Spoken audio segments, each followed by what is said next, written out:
Good afternoon, guys, and welcome to the podcast from Florida. I have Blanca Rodriguez.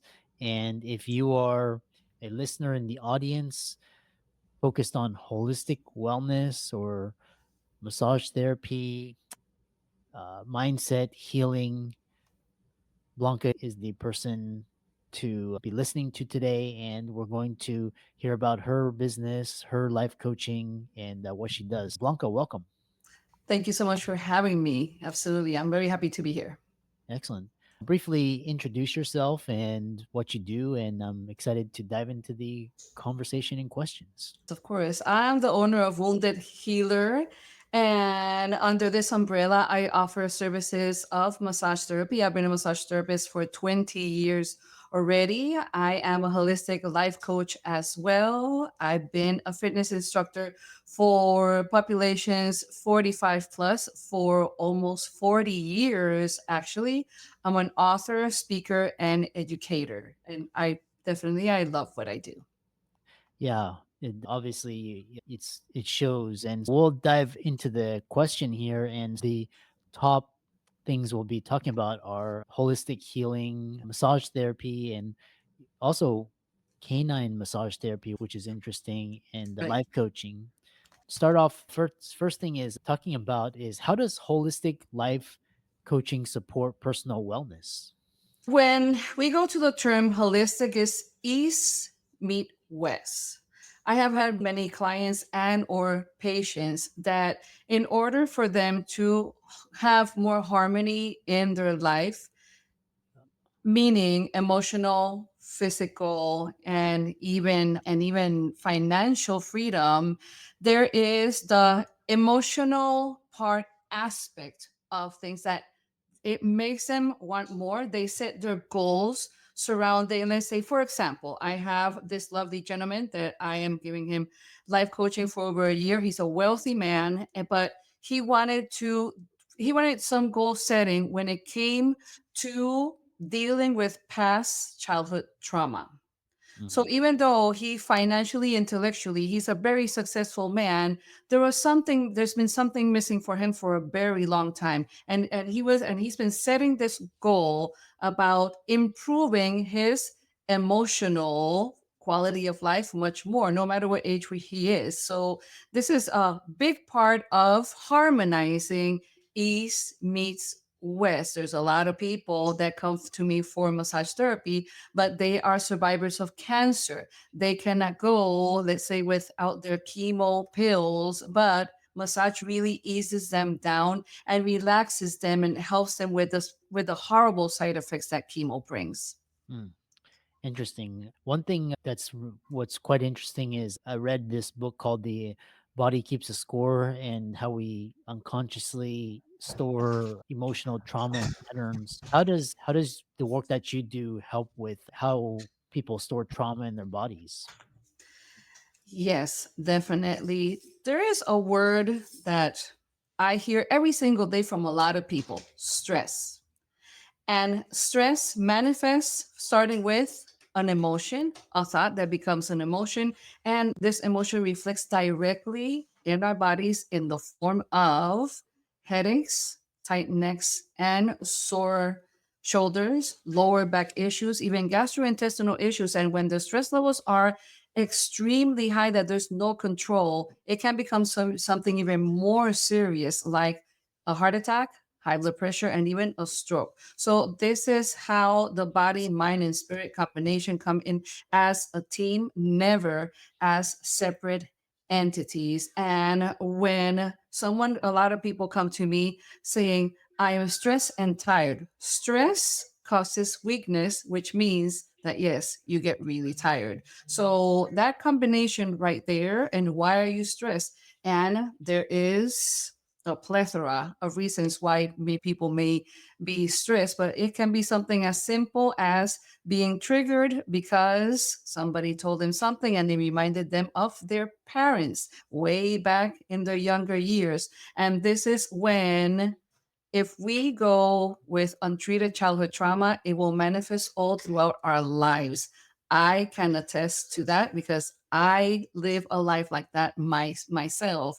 And once I address, and my clients do address head on what is the root cause of their stress, their weakness, their tiredness, even their physical ailments, then a new door opens to much better possibilities. That's for sure.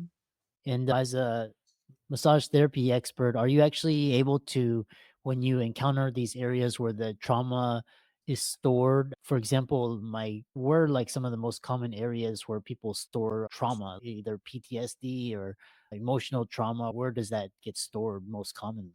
Most of the time, I have worked with a lot of people with PTSD, depression, stress, anxiety, and a whole other bunch of ailments. It stores the most on the neck, shoulders, upper back, and lower back. And then the lower back reflects on our gastrointestinal and our gastrointestinal system. So definitely one is reflecting directly with the other. And that is why I definitely make sure to work on those areas where it manifests the most, but especially on the upper back between the shoulder blades, the neck, it manifests on terrible migraines and their mind gets clouded. They cannot see straight. They cannot think straight. So definitely, most of these past traumas manifest in that way in our bodies. That's for sure. Interesting. And is it only in the muscles or is it also in the internal organs? What happens if the trauma is stored deeper in the body? If the trauma is stored deeper within the body, definitely that is an area that I personally, as a massage therapist, I cannot go through that because I am not certified. I don't have any certification when it comes to that. Massage therapists, we work muscle groups, but we can definitely make recommendations if we are asked for recommendations. Definitely, I would highly recommend to these people to go to a professional that definitely can help you in a holistic way because as we know with east medicine, Oh. everything is really solved unfortunately with a prescription drug, and not necessarily that may be the solution for these very deep rooted issues that are going on with these clients. That's a fact. A follow-up question I have for you. What is the difference between traditional and holistic massage therapy? Traditional massage, there's over 80 different types of massages to date. Traditional massage is if it goes directly straight to traditional Chinese medicine. Ah, And not a lot of people do this traditional massage because it's a very ancient, and people are more towards massage therapy, let's say Swedish massage, but still Swedish massage was created in the 1700s. So it's a very ancient massage, but not as much as, let's say, Twina. I am not certified in Twina, but Twina is one of the oldest massages ever done. And this is very interesting. When massage therapy started in China 3000 BC, massage therapy was for the blind, actually. And this approach kept fading and fading, unfortunately. But the blind were the ones who will be the most powerful massage therapists there will be at that time. And most of massage therapy was performed with people fully clothed. This, of course, kept on changing as time kept on going. But shiatsu is one type of massage that is with the person fully clothed. So it's a very powerful massage, that is for sure. mhm. And then when it comes to massages nowadays, me, I rather go on the traditional more than the deep tissue cupping. Cupping has been around since 2500 BC. It's a very powerful practice that it really helps with many ailments throughout history, actually. I have done shiatsu as well. I have done people with fibromyalgia. I do, of course, prenatal massage. And I'm into oncology massage as well. That this is for people obviously that have some different kind of cancers. But when it comes to the holistic approach to massage, I have always thought that it's a very powerful approach to our well-being and to improve our quality of life. The massage that is one of the most modernized ones, so to speak, and not really, is myofascial release. Myofascial release is one of those. Lymphatic drainage, but lymphatic drainage comes from hundreds of years ago as well. So lymphatic drainage is a very powerful massage, and this that is one massage when the lymphatic drainage is directly worked on, and it's a very powerful massage. Very helpful for a lot of people. Yeah.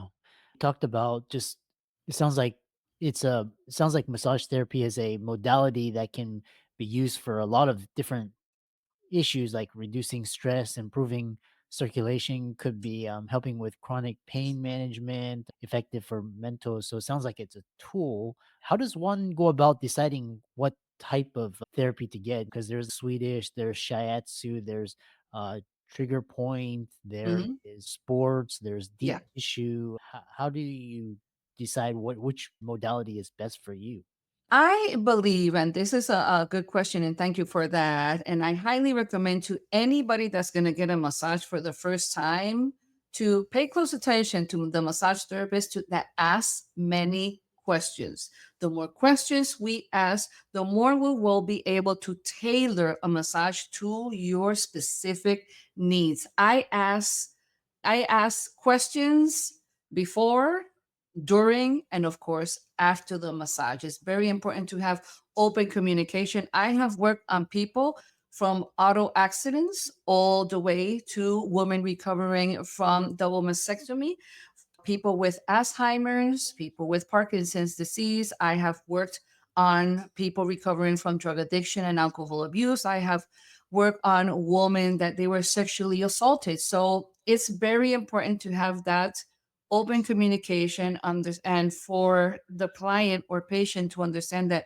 we mean no harm, and harming anybody is totally out of our scope of practice. It's very important to go on a gentle way and keep on going from there. If the person is a first time massage, we're not going to be throwing in every single tool that we may have available because it may overwhelm them. So it's better to go on steps, one step after the other. And really, the highest recommendation is open communication. Say it all. Please be open with your massage therapist because we are in a confidential area. Whatever is said, it never goes out of the massage room. That is for sure. And definitely, the more informed that the massage therapist and the client is about these services, the better it is to understand and the more of a great effect. The other question or concern is, for example, the practice of yoga is it's also very ancient and originated in the East as well, and it brought over to the West. And it's Mhm. these like massage therapy, like yoga. Is the term would be is like sexualized. How do you clear off some of these misconceptions around the massage therapy?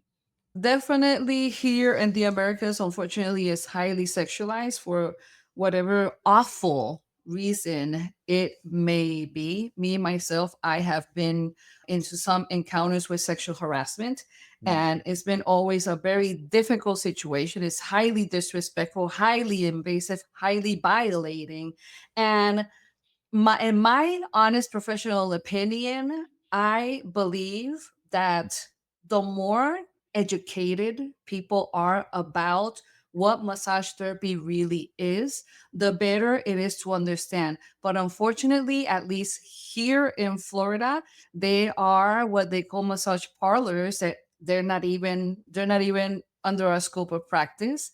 It's not legal, but it still unfortunately happens. And this is why there's so many misconceptions and so much confusion of how sexualized massage therapy is, because many centuries ago, the word masseuse in Europe, it was in the category of, unfortunately, of massage therapy, and then followed by sexual favors. And this is not something that I'm making it up. Unfortunately, this is something that it happened through history. And this is why this confusion has kept on dragging and dragging through centuries all the way to this day. My experience is that I make it loud and clear that this is a professional service only. And this is my purpose. I'm a medical massage therapist licensed for the state of Florida. I am extremely proud and humble, and I absolutely love my job. But when I have had those encounters, I'm pretty clear that, first of all, the service is over. Mhm. Get up, never come back. I highly recommend it if you don't want to get into more trouble. Mm. Yeah. Yeah. Yeah, really great advice. And people listening to this is if they're interested in this kind of holistic wellness and how does one become a licensed therapist or how can I know a lot of entrepreneurs like just my recent podcast guest, he was a athlete and now he's like a personal trainer and now Mhm. he's a fitness owner. How does one go about getting into this starting out and in becoming an entrepreneur in this area? It's very important. First, the higher the education, the better. And this is my favorite part about massage therapy, that I am always in student mode. In here in Florida, we have it's our obligation to do continuing education courses to maintain our licensing every 2 years. So to me, is one of the best things that ever happened in my career because I don't like to limit myself to only learning what I learned in school and I'm done. No, to me, it's very important to go much further into that because it's adding knowledge and learning to help others feel better. So that's extremely important. It's 700 hours, and other states in the US is like 900 hours. Depending on the state where you are at. And you definitely have to be licensed. You have to pass a board exam. It's not easy, but it's wonderful. It's totally worth it. And how to become an entrepreneur? Little by little. Take it, go. Oh, yeah. Little by little. Don't be expecting to have a red carpet waiting for you with 27 clients knocking at your door because it's just not going to happen. You got to build a rapport. You got to build. And what has worked for me the most is word of mouth Hmm. by recommendation. I am a fan of the medical aspect of massage therapy. A lot of other people they love the spa aspect of massage therapy. So there's a variety for every single taste, but it's a work in progress always. You're always in student mode, you're always learning something new so you can serve your clients with more efficiency. Yeah. It's just like a doctor or a lawyer or dentist or accountant is just learning the trade and getting the basics and then going out and practicing in the real world. Absolutely. We're almost finished. And one final question is it's quite interesting because you work on like people, but you also work on canines too. What like how do you because humans can communicate verbally, but how do you assess a session with a canine and what types of skills? How is it different than working on humans? Canines, definitely, we are in the same realm, both of us. We are mammals. So canines and us, we have muscle groups, organs, feelings, emotions, and we share this in common. Now, just because the dog doesn't talk, it doesn't mean that they don't have a vast language and they can express and communicate openly if you're just watching and listening. And this is why I went to school and I trained 150 hours only for canine massage therapy. And the beauty of this is that here in Florida is part of my massage therapy licensing for humans. So I'm certified for both of them, and definitely is a very powerful practice. The same powerful effects that us humans get with massage therapy are the same powerful effects that animals get with animal massage therapy. Obviously, animal massage therapy has been around since 2700 BC. It's another very ancient practice, and here in the Americas started with the introduction of equine massage, and then right after that, canine massage therapy came in. And no, canine massage therapy is not rubbing, is not petting. Canine massage, is focused on different muscle groups, is an amazing practice for doggies all the way from their puppies all the way to their time of death. I have worked with thousands of animals myself. It's a huge honor for me to work on our beautiful angels, and they definitely they experience the same powerful effects. And the difference is with us humans, the therapist said, please turn over. And okay, we're done with the session. Thank you so much. With the animals, I have many dogs, by the way, they turn at their own leisure. They turn from one side to the other side. And when they are done, they just get up and walk away. So it's a beautiful practice. I absolutely love it. Interesting. And we have a lot of dog owners and they call them dog parents now. What would bring cause someone to bring their dog in to get a session? Isn't this kind of a luxury service, or what's going on there? For dog owners or for dog companions or human companions, if the dog puts up with us every single day with our attitudes, if we're happy, we're sad, they love us regardless. I have massage service dogs as well. Service dogs have a very important job to do, which is 24/7 they are working for their human companion. These are service dogs. There's a lot of emotional companions as well. And this is what happens. I have worked on agility dog or competition dogs. They get really hurt while they're competing, while they're practicing, they get really hurt. So I have worked all the way up puppies, adults. I have this lovely lady that I massage. They're two golden retrievers and they are highly active. They're jumpers, they fall, they get up, and of course they get hurt. And most of the time in my career, this has been my scope of practice. I have been working on senior dogs more than any other age group when it comes to dogs. They unfortunately they grow older, they get hurt, they get dysplasia, they get arthritis, they get cancer, they get many ailments, just like any human that is growing older and not really taking care of themselves. This really happens with the animal as well. So I have massaged thousands of senior dogs all the way to the time of death, and they always feel better. Their mobility improves. Their separation anxiety improves tremendously. It's a vast menu of benefits that canine massage has. Hmm. And lastly, how can people find you and follow you and reach out to you and connect with you? Oh, absolutely. You can reach me at my website, www.woundedhealer.us. I'm in all social media platforms as woundedhealer.blancae. Yeah, excellent. Thanks so much, and keep up the great work. Thank you so much for having me.